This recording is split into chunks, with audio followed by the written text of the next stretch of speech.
capítulo número 11 da Carta aos Hebreus. A natureza da fé e exemplos de fé tirados do Antigo Testamento. Leitura da Bíblia por Neuza Baldini. Ora, a fé é o firme fundamento das coisas que se esperam e a prova das coisas que se não veem, porque por ela os antigos alcançaram testemunho.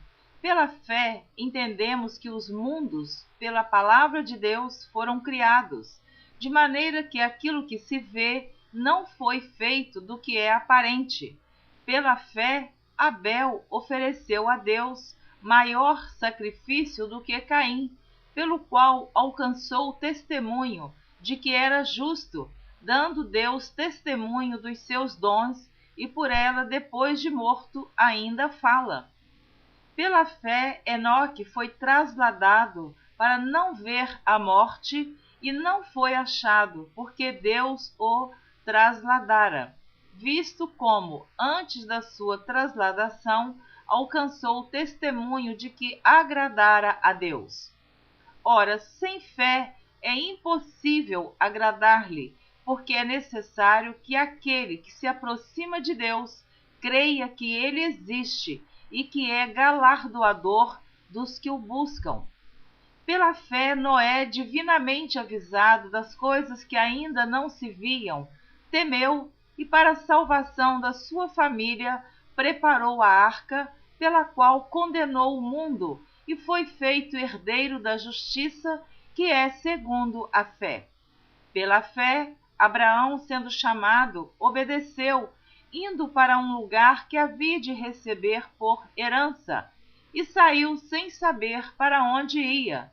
Pela fé, habitou na terra da promessa, como em terra alheia, morando em cabanas com Isaque e Jacó, herdeiros com ele da mesma promessa, porque esperava a cidade que tem fundamentos, da qual o artífice e construtor é Deus.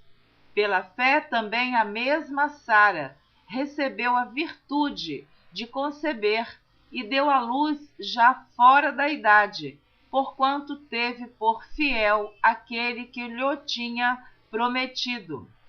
Pelo que também de um, e esse já amortecido, descenderam tantos em multidão como as estrelas do céu e como a areia inumerável que está na praia do mar.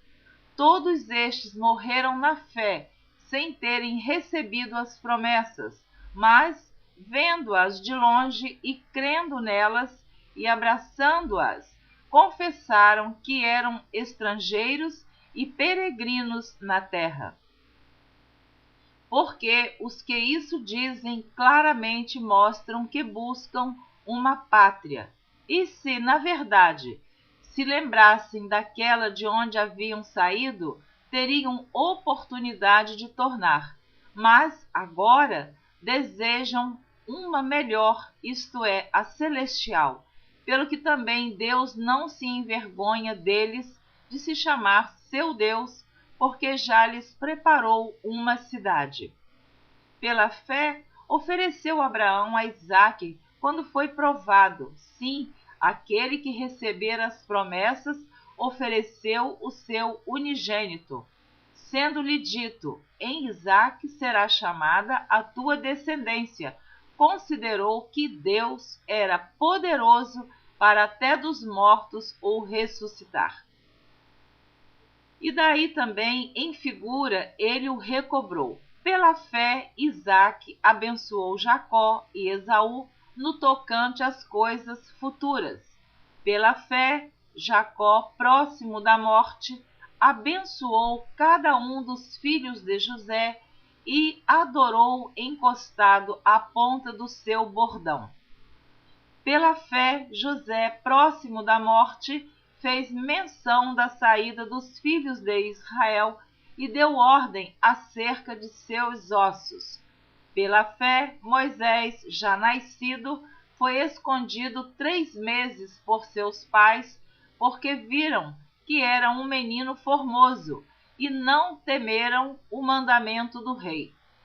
Pela fé, Moisés, sendo já grande, recusou ser chamado filho da filha de Faraó, escolhendo antes ser maltratado com o povo de Deus do que por um pouco de tempo ter o gozo do pecado, tendo por maiores riquezas o vitupério de Cristo do que os tesouros do Egito, porque tinha em vista a recompensa. Pela fé deixou o Egito, não temendo a ira do rei, porque ficou firme, como vendo o invisível. Pela fé celebrou a Páscoa e a aspersão do sangue, para que o destruidor dos primogênitos lhes não tocasse. Pela fé passaram o Mar Vermelho, como por terra seca, o que, intentando os egípcios, se afogaram. Pela fé caíram os muros de Jericó, sendo rodeados durante 7 dias. Pela fé, Raabe, a meretriz, não pereceu com os incrédulos, acolhendo em paz os espias. E que mais direi? Faltar-me-ia o tempo contando de Gideão e de Baraque, de Sansão, de Jefité, de Davi, de Samuel e dos profetas, os quais pela fé venceram reinos, praticaram a justiça, alcançaram promessas, fecharam as bocas dos leões, apagaram a força do fogo, escaparam do fio da espada, da fraqueza tiraram forças, na batalha se esforçaram, puseram em fugida os exércitos dos estranhos. As mulheres receberam pela ressurreição os seus mortos, uns foram torturados, não aceitando o seu livramento, para alcançarem uma melhor ressurreição. E outros experimentaram escárnios, açoites e até cadeias e prisões.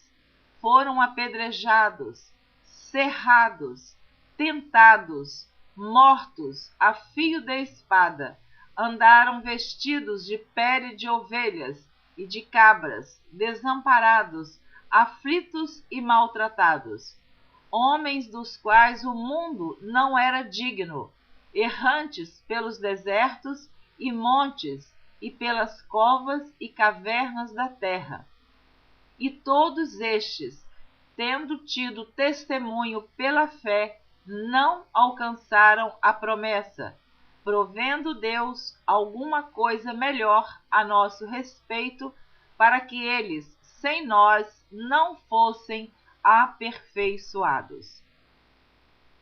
Capítulo número 12 da Carta aos Hebreus. Perseverança no meio das provações, segundo o exemplo de Cristo. Você está ouvindo a leitura da Bíblia por Neuza Baldini. Portanto, nós também, pois que estamos rodeados de uma tão grande nuvem de testemunhas, deixemos todo o embaraço e o pecado que tão de perto nos rodeia e corramos com paciência a carreira que nos está proposta, olhando para Jesus, autor e consumador da fé, o qual, pelo gozo que lhe estava proposto, suportou a cruz, desprezando a afronta, e assentou-se à destra do trono de Deus. Considerai, pois, aquele que suportou tais contradições dos pecadores contra si mesmo, para que não enfraqueçais, desfalecendo em vossos ânimos. Ainda não resististes até ao sangue, combatendo contra o pecado, e já vos esquecestes da exortação que argumenta convosco como filhos. Filho meu, não desprezes a correção do Senhor, e não desmaies quando por ele fores repreendido.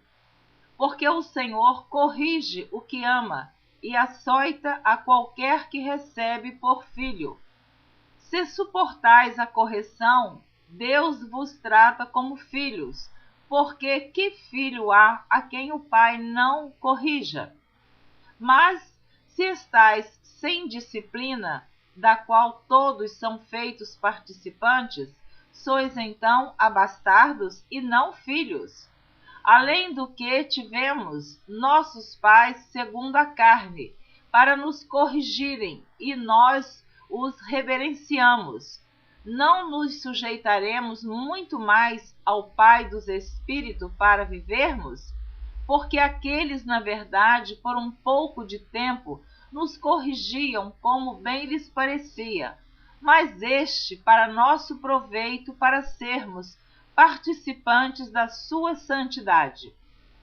E, na verdade, toda a correção ao presente não parece ser de gozo, senão de tristeza, mas depois produz um fruto pacífico de justiça nos exercitados por ela. Portanto, tornai a levantar as mãos cansadas e os joelhos desconjuntados, e fazei veredas direitas para os vossos pés, para que o que manqueja se não desvie inteiramente, antes seja sarado. Segui a paz com todos e a santificação, sem a qual ninguém verá o Senhor, tendo cuidado de que ninguém se prive da graça de Deus e de que nenhuma raiz de amargura brotando vos perturbe, e por ela muitos se contaminem. E ninguém seja fornicador ou profano, como Esaú, que, por um manjar, vendeu o seu direito de primogenitura.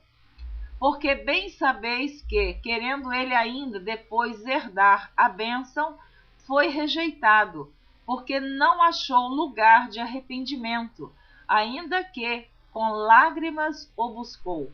Porque não chegastes ao monte palpável, aceso em fogo, e à escuridão, e às trevas, e à tempestade, e ao sonido da trombeta, e à voz das palavras, a qual os que a ouviram pediram que se lhes não falasse mais, porque não podiam suportar o que se lhes mandava. Se até um animal tocar o monte, será apedrejado. E tão terrível era a visão que Moisés disse: estou todo assombrado e tremendo. Mas chegastes ao monte Sião e à cidade do Deus vivo, a Jerusalém celestial, e aos muitos milhares de anjos, a universal assembleia e igreja dos primogênitos que estão inscritos nos céus, e a Deus, o juiz de todos, e aos espíritos dos justos aperfeiçoados, e a Jesus, o mediador de uma nova aliança, e ao sangue da aspersão, que fala melhor do que o de Abel. Vede que não rejeiteis ao que fala, porque se não escaparam aqueles que rejeitaram o que na terra os advertia, muito menos nós, se nos desviarmos daquele que é dos céus, a voz do qual moveu então a terra, mas agora anunciou dizendo: ainda uma vez comoverei não só a terra, senão também o céu. E esta palavra, ainda uma vez, mostra a mudança das coisas móveis, como coisas feitas para que as imóveis permaneçam. Pelo que, tendo recebido um reino que não pode ser abalado, retenhamos a graça pela qual sirvamos a Deus agradavelmente, com reverência e piedade. Porque o nosso Deus é um fogo consumidor. Capítulo número 13 e último capítulo da carta aos Hebreus. Permaneça a caridade fraternal. Não vos esqueçais da hospitalidade, porque por ela alguns, não o sabendo, hospedaram anjos. Lembrai-vos dos presos, como se estivesseis presos com eles, e dos maltratados, como sendo o vós mesmos também no corpo. Venerado seja entre todos o matrimônio e o leito sem mácula, porém aos que se dão à prostituição e aos adúlteros, Deus os julgará. Sejam vossos costumes sem avareza, contentando-vos com o que tendes, porque ele disse: não te deixarei, nem te desampararei. E assim, com confiança, ousemos dizer: o Senhor é o meu ajudador, e não temerei o que me possa fazer o homem. Lembrai-vos dos vossos pastores, que vos falaram a palavra de Deus, a fé dos quais imitai, atentando para a sua maneira de viver. Jesus Cristo é o mesmo ontem e hoje e eternamente. Não vos deixeis levar em redor por doutrinas várias e estranhas, porque bom é que o coração se fortifique com graça e não com manjares, que de nada aproveitaram aos que a eles se entregaram. Temos um altar que não tem direito de comer os que servem ao tabernáculo, porque os corpos dos animais cujo sangue é, pelo pecado, trazido pelo sumo sacerdote para o santuário, são queimados fora do arraial. E por isso também Jesus, para santificar o povo pelo seu próprio sangue, padeceu fora da porta. Saiamos, pois, a ele fora do arraial, levando o seu vitupério, porque não temos aqui cidade permanente, mas buscamos a futura. Portanto, ofereçamos sempre por ele a Deus sacrifício de louvor, isto é, o fruto dos lábios que confessam o seu nome. E não vos esqueçais da beneficência e comunicação, porque com tais sacrifícios Deus se agrada. Obedecei a vossos pastores e sujeitai-vos a eles, porque velam por vossa alma, como aqueles que hão de dar conta delas, para que o façam com alegria e não gemendo, porque isso não vos seria útil. Orai por nós, porque confiamos que temos boa consciência, como aqueles que em tudo querem portar-se honestamente. Orai por nós, porque confiamos que temos boa consciência, como aqueles que em tudo querem portar-se honestamente. E rogo-vos com instância que assim o façais, para que eu mais depressa vos seja restituído. Ora, o Deus de paz, que pelo sangue do concerto eterno tornou a trazer dos mortos a nosso Senhor Jesus Cristo, grande pastor das ovelhas, vos aperfeiçoe em toda boa obra para fazerdes a sua vontade, operando em vós o que perante ele é agradável por Cristo Jesus, ao qual seja glória para todos sempre. Amém. Rogo-vos, porém, irmãos, que suporteis a palavra desta exortação, porque abreviadamente vos escrevi. Sabei que já está solto o irmão Timóteo, com o qual, se vier depressa, vos verei. Saudai todos os vossos chefes e todos os santos. Os da Itália vos saúdam. A graça seja com todos vós. Amém. Você ouviu a leitura dos capítulos 11, 12 e 13 da carta aos Hebreus, terminando assim de ouvir toda a leitura desta carta aos Hebreus, que tem 13 capítulos, 303 versículos e é o 19º livro do Novo Testamento. Na próxima gravação você estará ouvindo a carta do apóstolo Tiago. Eu quero abençoar você que está ouvindo a palavra de Deus, a leitura da Bíblia por Neuza Baldini. Se desejar continuar ouvindo, acesse o próximo vídeo que você vai ouvir as próximas gravações. Deus abençoe você. Amém.